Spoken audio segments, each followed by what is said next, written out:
Hey, Al, how's it going? Oh, what? Whoa. We can see his face now? I've never seen that before. What? I don't just feel uncomfortable now. Yeah, well, get used to it, at least for this episode, because I'm not quite outside. I'm on the couch. Because, and hear me out on this one, I have all the doors open, I got everything open, so I'm basically outside while being inside at the same time. There's the door right there. So I'm only feet away from where I usually do these. I don't have a hammock out there, so I don't can't really lay down, and I just kind of feel like laying down right now. So that's why I'm on the couch as opposed to the chair. But anyway, it is 9:49 p.m. on Tuesday, February 20th, 2024. Current temperature is, I can check actually on my home screen, 53 degrees. And yeah, so just wanted to give a quick little update. I still have limited storage on here, so this one can't be too long. But I got at least a little bit. So overall, I'm doing pretty good. I would say I'm in a better place than I was for the last like two or three episodes of this. So I didn't get a chance to rewatch the last episode, so I'm not sure exactly where I was at that point. I kind of have a vague idea, but I don't know like where specifically, depending on what day it was. But I could just catch you up to speed for right now. So as far as work goes, which is what everything centers around, um, I have four LOIs and two closes. So that's very good. And I have a third close scheduled for Thursday because I just did the LOI today. And I think that one's going to go well. So I would be a 75% close rate, which is insane for someone who's brand new. So yeah, I'm seeing success with that. Out of 3 to 4 hours knocking, I can usually get into 1 to 2 homes and get at least one LOI a day, and get 2 to 3 contracts a week, which is a lot of money if you do that consistently. So I've just been trying to find like a pattern, getting an area to be in consistently. They want to put me on leads already, on outreach leads to have to run the outreach appointments. And I didn't think that was gonna happen like for a while, but they said that I earned it and I proved myself, which I did. I mean, I knocked a lot of doors. I had a relentless work ethic, so they're fast tracking my progress. So they want to put me on leads this week, but I'm actually going to be out of town starting Friday. I'm going down to Port St. Lucie for, guess what, the good old St. Lucie County Fair. That's right, y'all thought I forgot about that. So I know a lot of my fan base is actually in St. Lucie County because, that's where I'm from. So just an announcement to everyone, get the Mega Pass for the St. Lucie County Fair. It's $70. It's unlimited admission and wristband for all 10 days. I'm going to be there all 10 days, barring no unforeseen circumstances. Probably most of the day, but definitely toward like the second half of the day, because what I'm gonna do is I'm gonna knock some doors while I'm down there and get some self-gen LOIs in the morning and the afternoon, and then go back and close those deals a couple days later, and then just go to the fair afterwards. So I'll do like a half day at work and then half day at the fair. Like if I get an LOI at noon or 1 o'clock, I will just go after that. So that's kind of the plan for that, and I'm excited to see like what the market's like there for door to door. Could go either way. I'm not sure. Um, yeah, so it would be my first time leaving the Central Florida area. I'm also gonna sign my mom up while we're there because Tyson was able to do some favors for me to make sure she gets an extra good deal. So, but that's a huge system, so it's gonna be a lot of commission too. So, yeah, I'm excited. Excited. Good things are looking up for me. So, then yeah, so I'll get a bunch of self gens while I'm down there, and then as soon as I come back, I'm gonna be on leads. So then I'm gonna be on outreach leads, and we'll see how good those are. Tyson said not to get my hopes up because we only have like a 17% close rate out of the outreach appointments, which is like 1 in 5. But that's still not bad. If I'm running 2, 3 appointments a day, that means I'll get one every couple days, which I'm fine with that. But if I need a little more, I can always just knock some doors in those areas. It's not a huge deal, but I consider it a win because at least then I don't have to be knocking doors all day every day, in order to get business. So that's the direction I'm heading. Is I won't really have to rely on knocking doors. And then with the Home Depot too, we're opening up new stores. We got the Port Orange store coming this week. So it'll be all new customers. We already know the best practices for Home Depot, so I'm excited for that. I'm going to be in there on Sundays, every Sunday in March. So we'll see how many appointments I can get there, and then I'll be the one running those.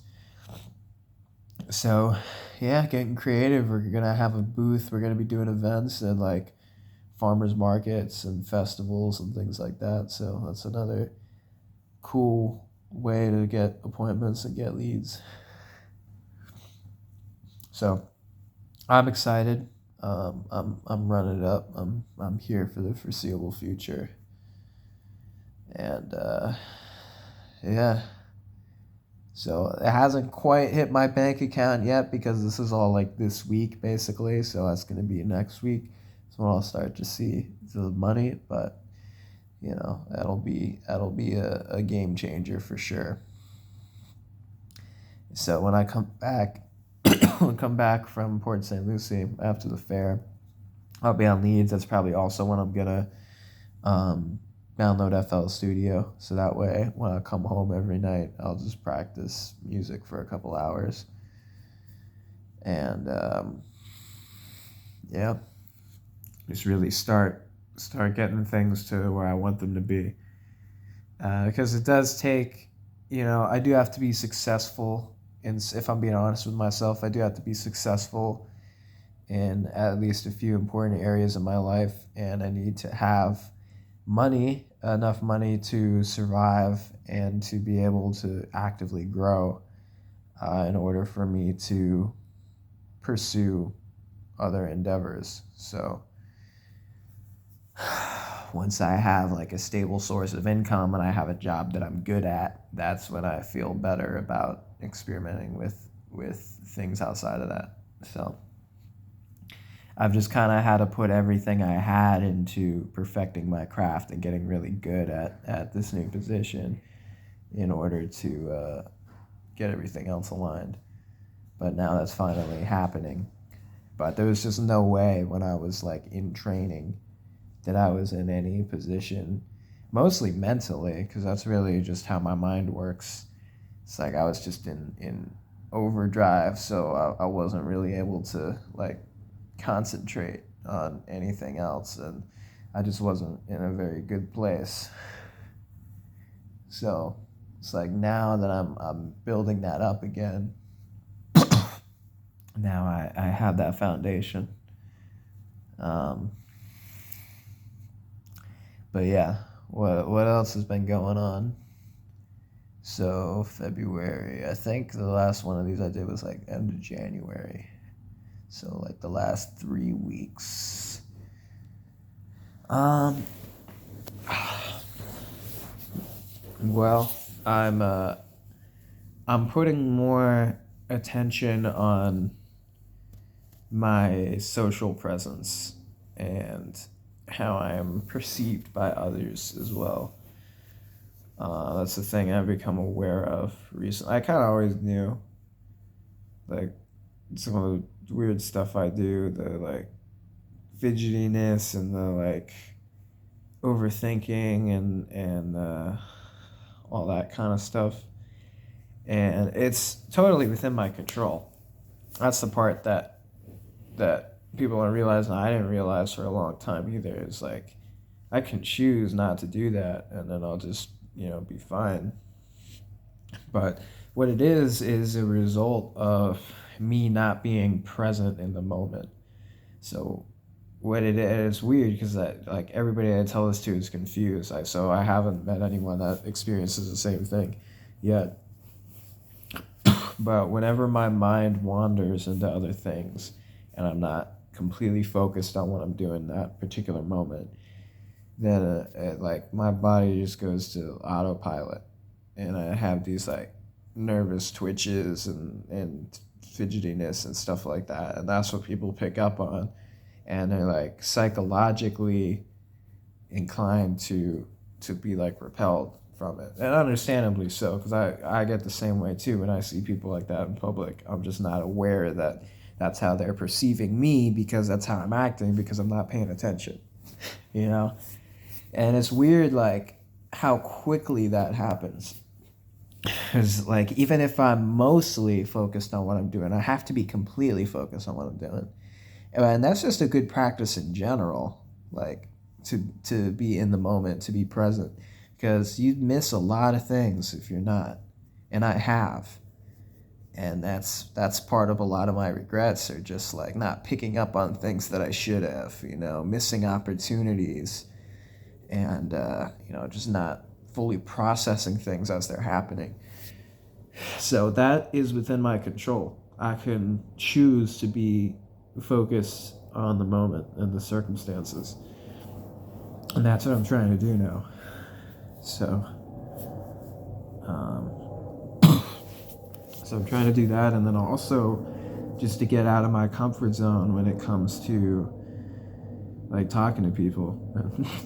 Social anxiety, some pretty simple stuff, and it's something that I was kind of like was too proud to admit, I guess, for a while, either that or was in denial of. But yeah, I'm the socially awkward person. Like there are some circumstances, like there's some days where I forget that, and like I could talk to people normally and have great conversations with people in public and everything's fine. But that's a small percentage of the time. The vast majority of the time that I spend in public, I'm not good at talking to people outside of work. Like obviously I know how to build rapport with customers and stuff, and talk to them when I'm pitching them and when I'm in the house and stuff, but that's because I'm working. That's like a different mode. But when I'm just like out and about and I encounter people, I just like, I don't know. I don't know what it is. I'm still trying to figure it out. But I guess the main thing is just like, just experiences that I've had in my life where I'd rather just tune it out completely. I'd rather just not talk to anyone that I don't have to. Just because there are some people out there like that actually are crazy, that actually are unhinged or malicious, or whatever, and there's just no way of knowing who is one of those people or when you're going to encounter them. So the best practice is just to play it safe, right? And just not chance it. So that's how I've lived my life. But that's not how humans are supposed to live. It's not a healthy way to function. So, like, I've been getting by, but it's just by playing it safe, because I think what it really boils down to is a fear of confrontation. Just because of, the path that I'm on of pacifism and peace and benevolence and all of that. I want to do everything in my power to avoid confrontational situations. And I don't do that 100%. Like there are some exceptions. Like I can still be guilty of aggressive driving sometimes. I'll flip people off or honk the horn or what have you. But that's a little, I guess it's like technically not that different, but to me that's different than like engaging someone on the street and like insulting them or something. I don't know. It's just a little bit different, I think. But yeah, yeah, it's just a fear of confrontation, man. It's like I just don't like I just don't want to get into fights with people and stuff, and I don't want to be accused of things, and I just don't. I don't like making a scene. I just would rather just not get involved. So, and I understand like that's very rare. That's like less than 1% of a chance of happening. But I guess that's just been my luck up until this point, is that the few times that I do come out of my shell and I do engage people is like for some reason it just goes in that direction. So, and I realize now that most likely, even if it's not the direct cause, it's at least greatly amplified by my like awkwardness and lack of experience. So like I just got to put myself out there more, and then eventually it'll just be more comfortable for me and more natural. It's just like with work, just like with knocking doors. Like, it was super weird at first, but if you keep at it and you keep practicing, eventually it's fine. So I've just never really been forced to do that socially. So that's why I'm making it a point now to put myself out there more. Um,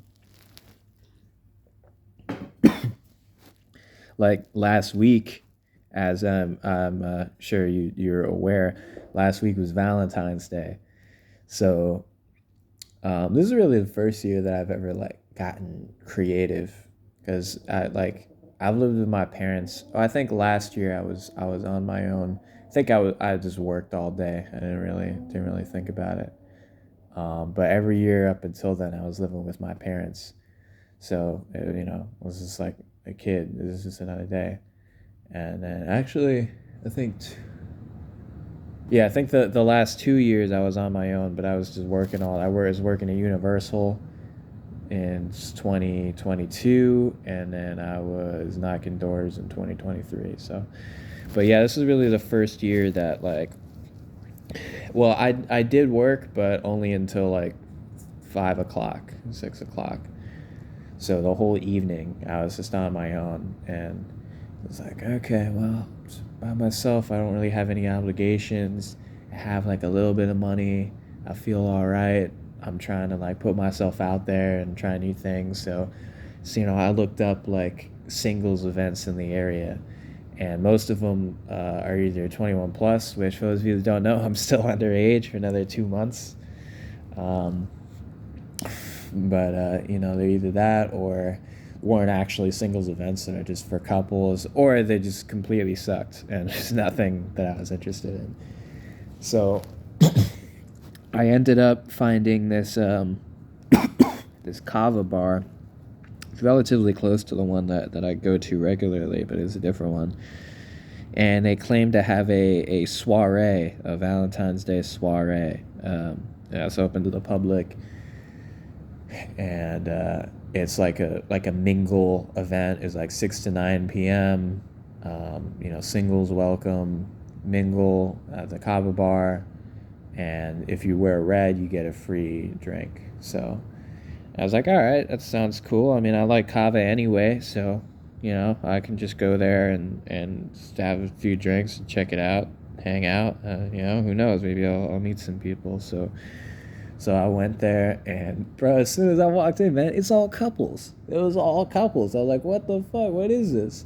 So it wasn't really a singles event. I don't think there were any. I mean, maybe there's some single guys, but I don't go that way. There wasn't any like single attractive women.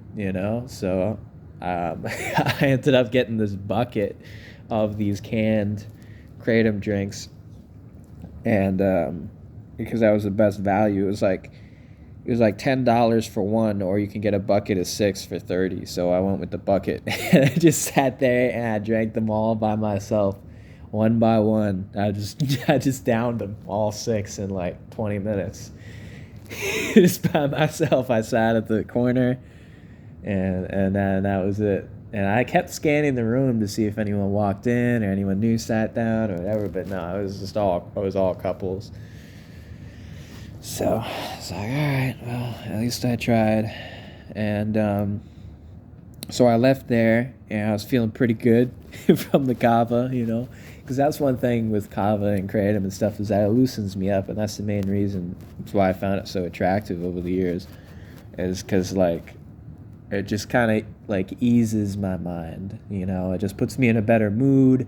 I'm more outgoing, more like happy, friendly, and I'm just not really as concerned about things. So I was just feeling good all around. And it was still pretty early. It was like 9:30, 10 o'clock. So I was like, let me go downtown and see what's going on. It was a Wednesday night, but I figured it was Valentine's Day, so there's probably a decent amount of people down there. So I went downtown. I got a parking spot for free. I got some food. And then I went to all of the clubs that I know of, that'll let you in under 21, which is only 3 of them, and they were all closed. Even like Celine and Beecham, I could have sworn they were open Wednesday through Sunday, but apparently now it's just Friday, Saturday, Sunday. They weren't even open for Valentine's Day. So I was like, wow, okay, so it was dead. There was nobody there. There were a few people. I tried to say like, hey, like a few girls on the street, but I didn't really go anywhere. But I had to try. I had to put myself out there. So I ended up in this one, the only one that was open that would let me in, and I was literally the only one in there. And it was just a bar, and then 2 couches and a DJ, and that was it. So it was just me and the DJ, and I sat in there for like 10 minutes. I got a glass of water, so at least I had something to hold in my hand, so I looked cool. And nobody walked in the whole time I was there. So I was like, all right, well, I tried. So I just went home empty-handed. So yeah, that was my Valentine's Day experience. And I did take pictures. I put them on Instagram of me downtown at the club and then on the street. I did a few more laps around like the area to see if there's anyone to talk to, but no luck. And then the next day I ended up going to the fair, the Florida State Fair, because they had a special for Thrifty Thursday where it's $3 admission and $3 rides and $3 food and free parking. So I was like, oh, well, I'm there. So I went to Tampa, and it was interesting. I was on a mission to push myself as far out of my comfort zone as possible. And to do that, in order to get into a state of mind to do that, I became very intoxicated prior to entering the fair. So what had happened was I drank the bucket of kratom drinks at the place, and then I got another bucket to go, and I drank like 1 or 2 of them that night when I was downtown, but the rest of them I drank the next day on the way to the fair, because it's like an 1.5-hour drive to Tampa to go to the fair. So obviously I had a piss too, because it was like a half gallon that I drank in the car, so I had a cup ready to go. I would just unzip it while I was driving, yeah, so when I got there, when I parked my car, I keep a bottle of vodka in the trunk of my car at all times. So I popped the trunk and I got the vodka, and I had some Sprite, I think, or some kind of soda, in the backseat because I usually keep soda in the car as well for cases like this. So, and I had a cup as well, an empty cup, not the piss cup. It was the other one. I don't think it was. It might have been. But so I made myself a vodka and Sprite drink, and I'm the one making it, so I made it extra strong, of course. So it's probably the equivalent of like 3 or 4 that you get at a bar. And I drank that. I chugged it in the car as soon as I parked. And you're not supposed to mix alcohol with kratom or kava or anything, but I did. And then I also also rolled a joint, and I smoked that too. Hotboxed the car, and so I suffice to say I was not sober at that time. So you can imagine how that went. Trying to find my way into the entrance and trying to buy a wristband and just getting every food item that I passed by. It was probably a sight to be seen.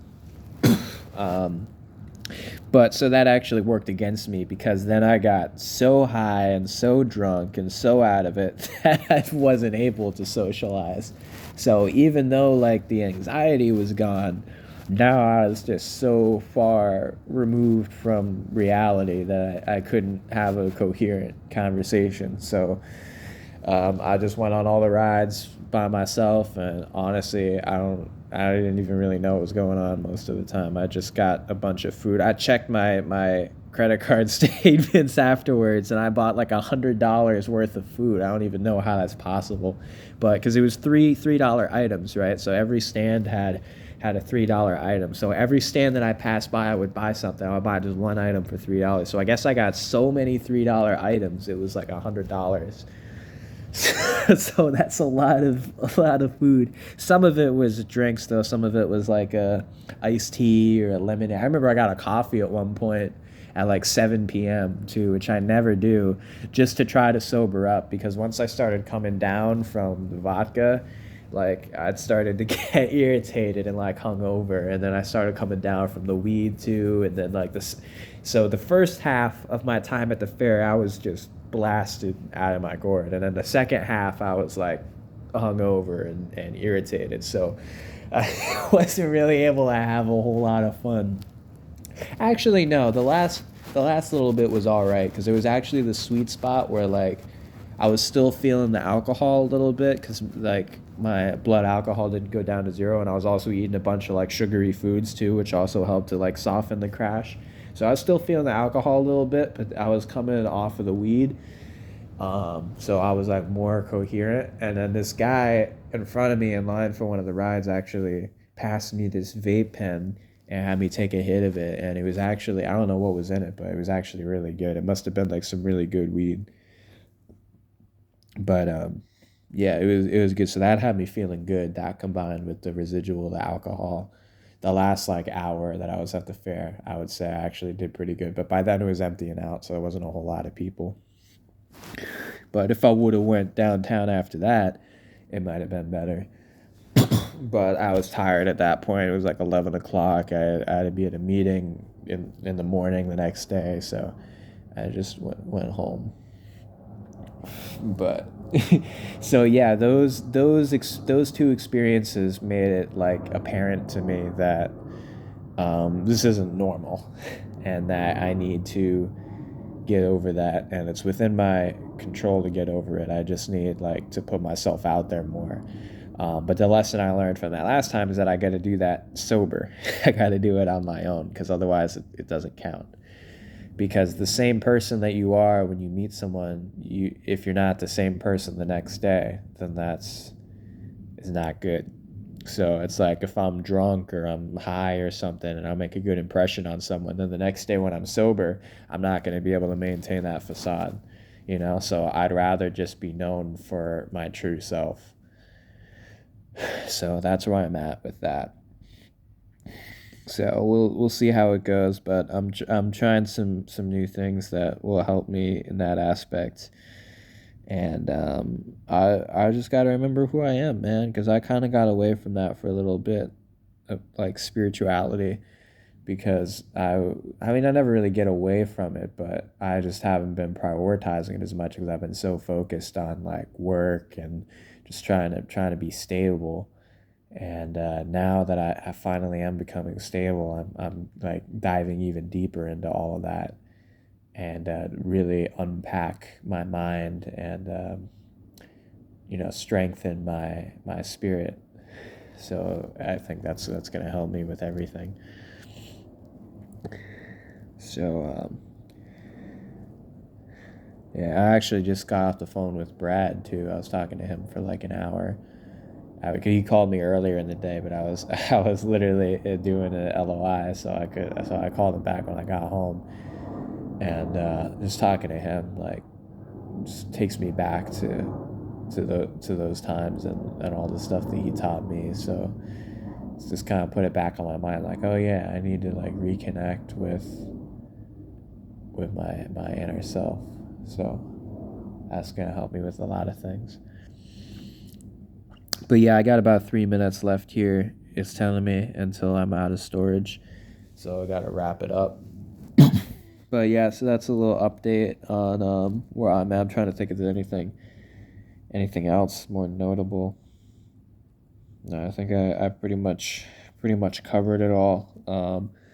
But I'm trying to really like take control over my life and not succumb to any addictions or any vices, and really just own my personality and who I am, and just control things within my control and just stop being a bitch about it, stop making excuses, stop procrastinating, and just do it, man.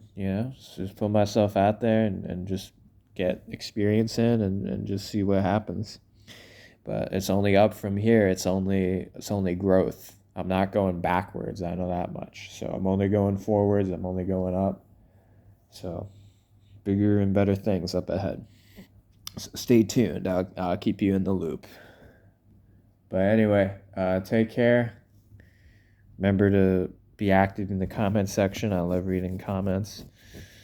And yeah, let me know if there's any videos you want to see too, because I want to like get more. I want to get back into YouTube videos, like doing comedy videos and abstract stuff and sketches and all the stuff I used to do.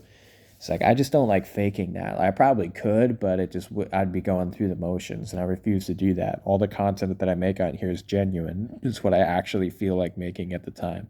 So I just haven't been in a place where that like is a priority for me, just because of all the other stuff I've been focusing on. But like if you guys suggest something and it like puts it in my mind, then I feel like I'll get excited about it again. Just like when I rewatch some of my older videos, it's like I put myself back in that mind frame and I get like all excited about it again. So I can picture myself getting back into that. I just need the right push.